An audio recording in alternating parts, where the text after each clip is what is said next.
In the past, I've talked about compounds that are collectively known as ecdysteroids, or insect hormones, because these compounds excuse me, have been reputed to offer anabolic properties, and they have been sold as supplements in various forms.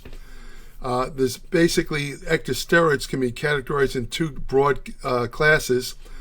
You have the ecdysteroids, which is basically insect-derived hormones. They use in a process called molting in insects, and they do have a strong resemblance to human steroid hormones, such as testosterone from a structural point of view. But just because it looks like something doesn't mean it works like something. For example, the ecdysteroids do not interact with androgen receptors in the body. All steroids, whether it's testosterone, anabolic steroids, any of them, they work by interacting with androgen receptors, whereas ecdysteroids do not interact with androgen receptors. So even though they structurally might look like testosterone, they don't work like testosterone. So why would they offer any anabolic effects at all? Well, early studies dating back to the 70s, done mostly by Russians, showed that providing animals, well, first they did what they call in vitro experiments, which is isolated cells, usually muscle cells. They would expose the muscle cells to certain ecdysteroids, and they would note, a couple of studies found increased muscle protein synthesis. Not muscle protein, but actually they were muscle cells, so it was increased muscle protein synthesis. And if that translated into the human body, that would be a steroid-like action, because among the functions or among the effects of using anabolic steroids or testosterone is increased muscle protein synthesis, which is involved in the muscle hypertrophy or growth process. So the in vitro original isolated cell studies show that ecdysteroids did seem to increase muscle protein synthesis in isolated cells. Now, any scientist will tell you what happens in an isolated cell or in vitro does not always translate into the same effect in the human body. So the next step was to do animal experiments, and these involves mice and rats. And here the results vary.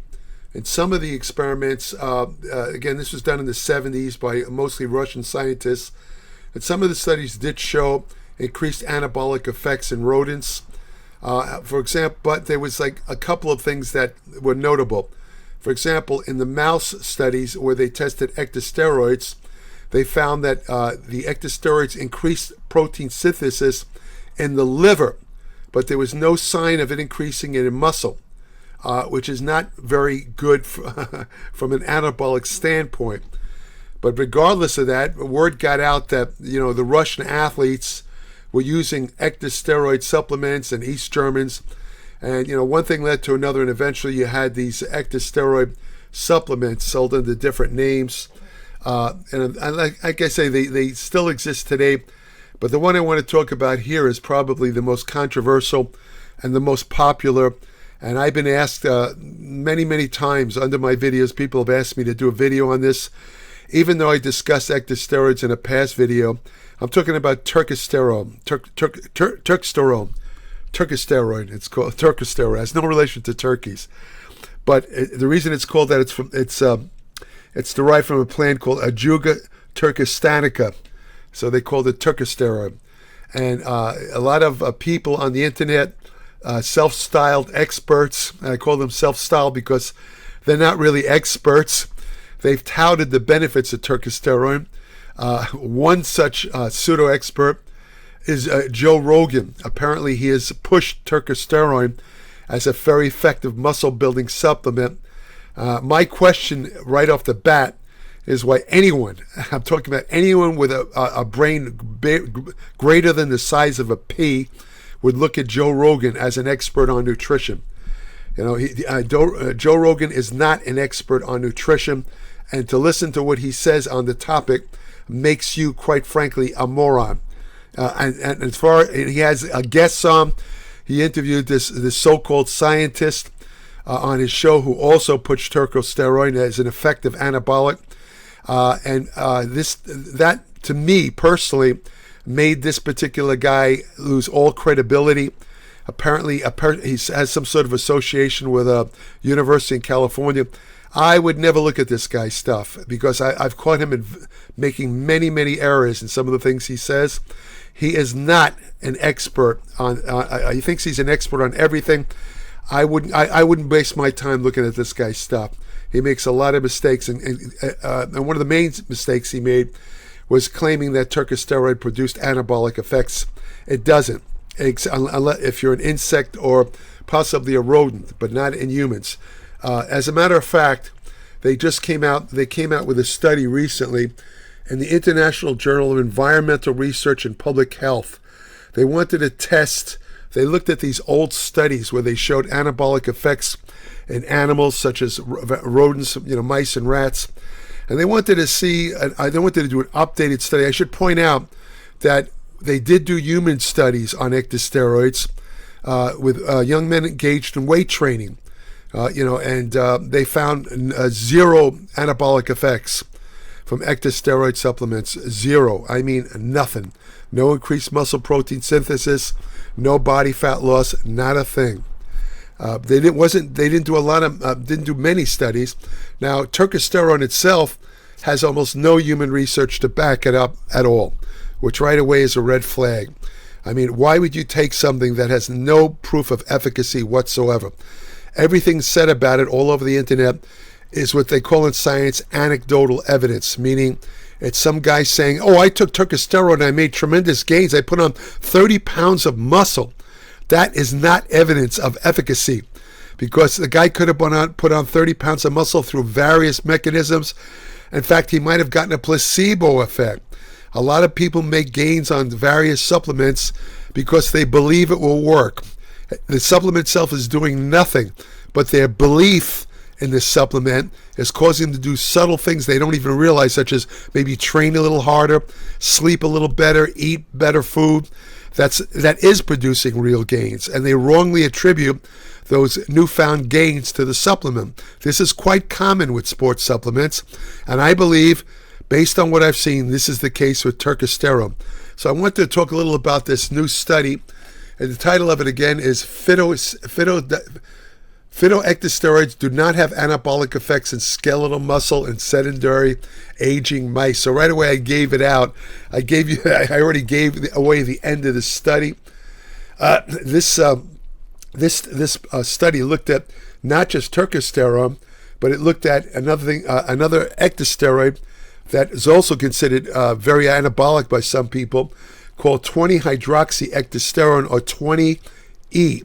That's the steroid. That's the supplement that was given to humans and found to do nothing. But anyway, in this study, I'm just going to read you the abstract.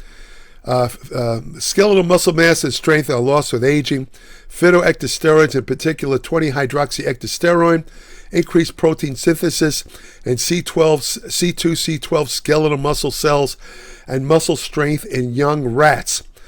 The objective of this study was to determine whether an extract from Ajuga turkestanica, that's turkesterone, enriched in phytoecdysteroids and 20E affects skeletal muscle mass and fiber size, fiber type, activation of the P13K AKT, that's an anabolic signaling pathway.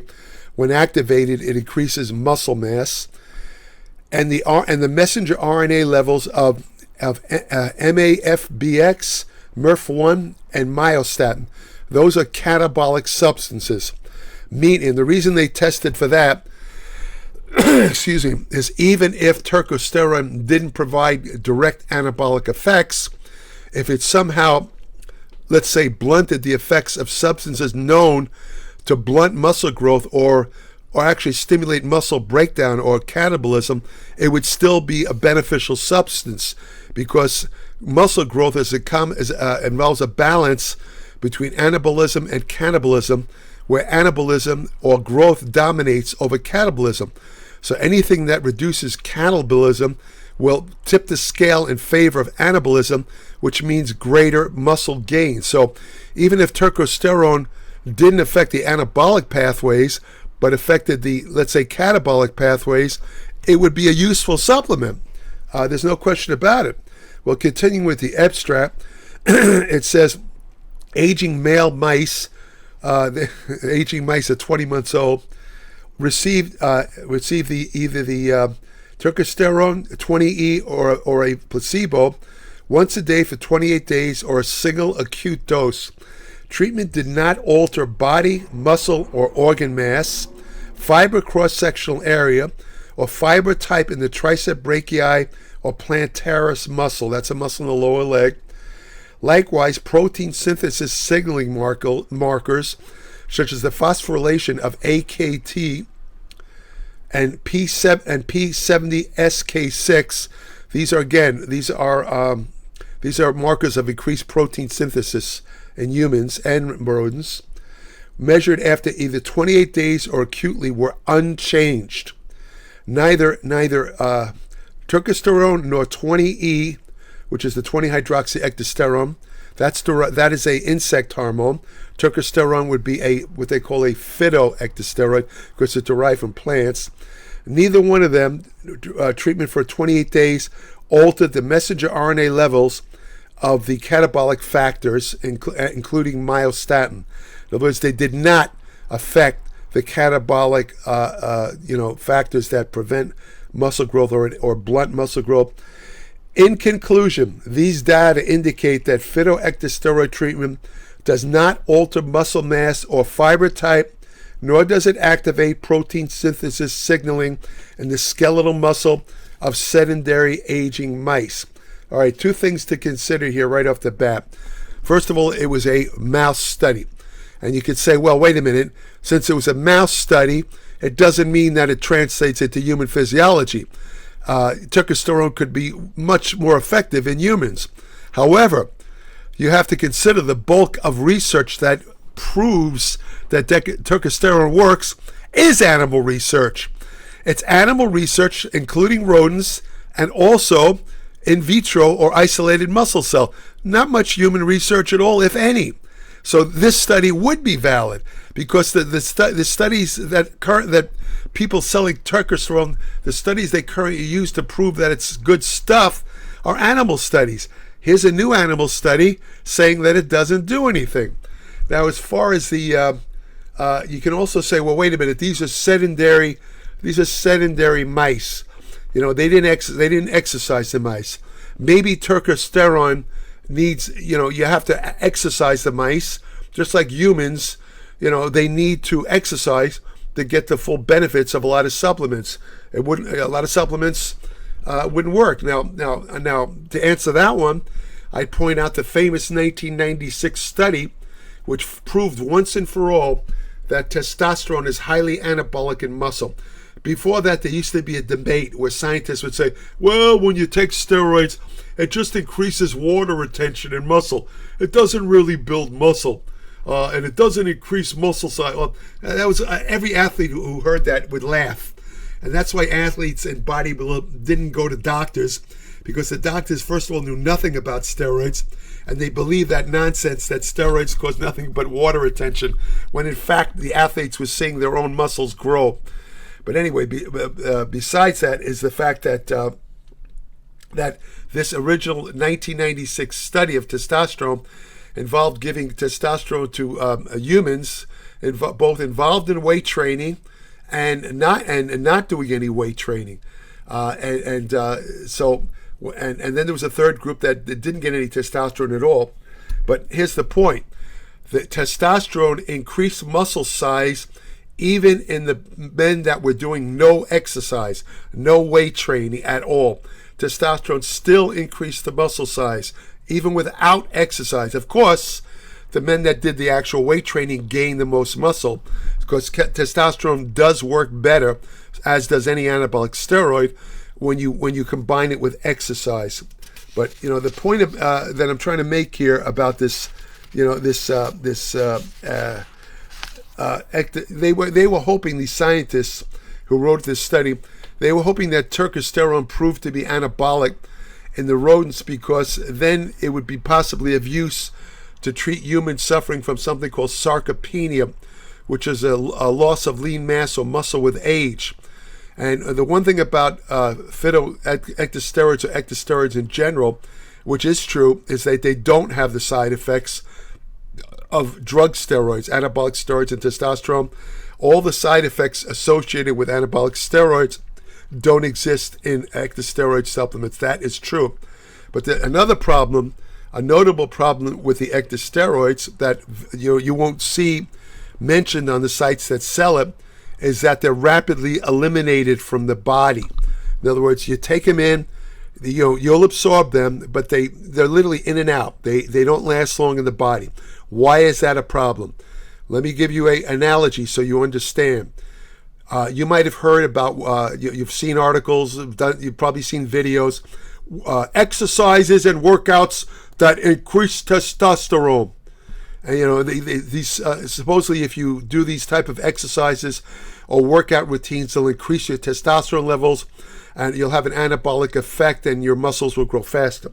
The problem with that is, yes, exercise, especially intense training, will increase testosterone levels, but the testosterone levels after an intense workout rise for about an hour, and then they drop right down to baseline levels.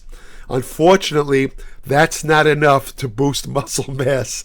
So scientists looking at that now say that the rise in testosterone that occurs after, let's say, resistance training does not have any effect on increasing muscle size, strange as it might sound.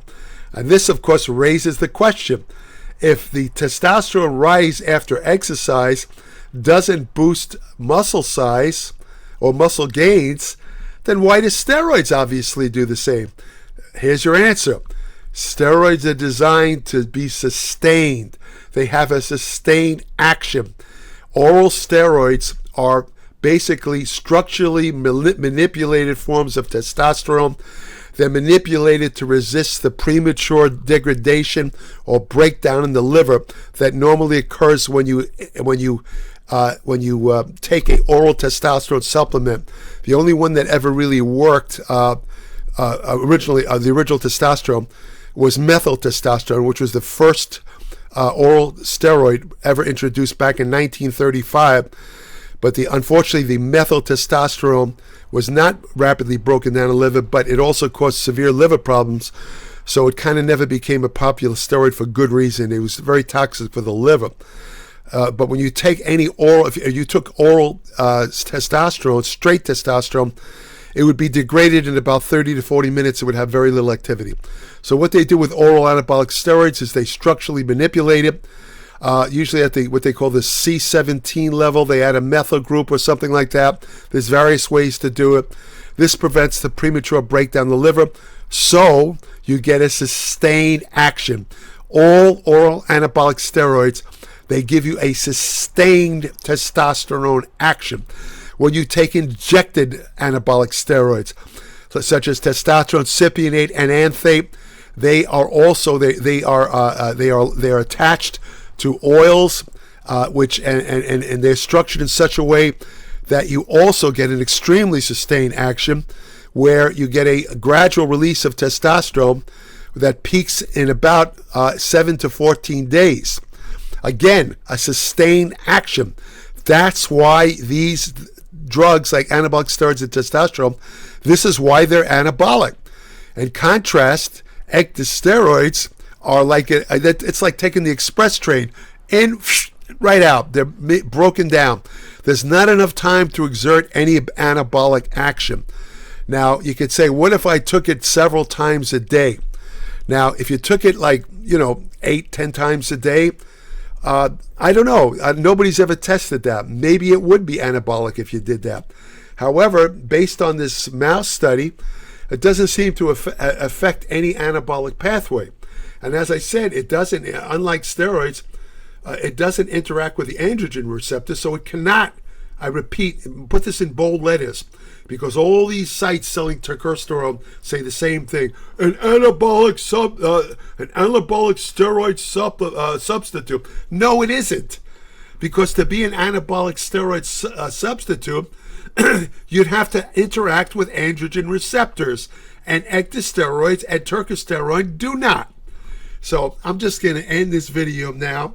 If you don't, I know that to some people, that are watching this are going to say, Brainum's full of crap. I use Turkesterone. I gained 15 pounds of muscle and I got stronger. It sure as hell does work like steroids. This guy's full of crap. Remember what I said earlier about the placebo effect? I have no doubt that turkesterone does work for certain people, but it's more here than in the body. In other words, if you take a turkesterone supplement and you think it's going to work, it probably will, because you're doing things without realizing. You might be training a little harder again. Maybe you're eating better, getting better sleep. That will actually promote real gains. But the turkesterone itself, to put it idiomatically, ain't doing okay? Not doing nothing. So if you want to waste $50, $60 a bottle on turkesterone, be my guest. Why so many people are pushing turkesterone, I couldn't give you the answer to that other than to suggest they have a dog in the fight. They're probably being paid. They're probably shills for companies that sell turkesterone that are giving them money to push the product. Maybe some of them even are part owners of these companies. I don't know their motivations. All I know is that they're not going by true science, because according to true science, turkesterone is not anabolic in humans. Perhaps further up the line, maybe they'll show some evidence that it is, but right now there's not a drop of evidence to show that. So I'll end this right now by saying, turkesterone, don't waste your money. If you want further information on nutrition, exercise science, anti-aging research, supplements, which ones work or which ones don't, just like I did here with the turkesterone, I'm not associated like these other shills. Excuse me, I'm not associated with any supplement company. So I'm going to tell you the truth about supplements. I'm not going to hold anything back. I don't give a crap what enemies it makes, because I don't like being ripped off. I don't like being misled, and I don't want anyone else to be either. So I tell you the truth in Applied Metabolics, my publication. I also cover ergogenic aids. I cover effective fat loss techniques, women's health and fitness, many more topics. Nobody covers as many topics as I do at Applied Metabolics, www.appliedmetabolics.com. When you subscribe, I'll send you an invitation to join my private Applied Metabolics Facebook page, where each day I post new information on nutrition, exercise, and general health. I also have an email portal on my Applied Metabolics website, where current subscribers only, I don't accept unsolicited questions, can send me short questions about anything they might have read in Applied Metabolics or anything that comes up related to exercise or nutrition. And as a appreciation of their subscription, I will answer the questions, as long as they're short questions. Again, I don't answer unsolicited questions. So that's about it. Thanks for listening. Take care. Oh, by the way, if you want to have the best friend you'll ever have, go to your local shelter, adopt a dog.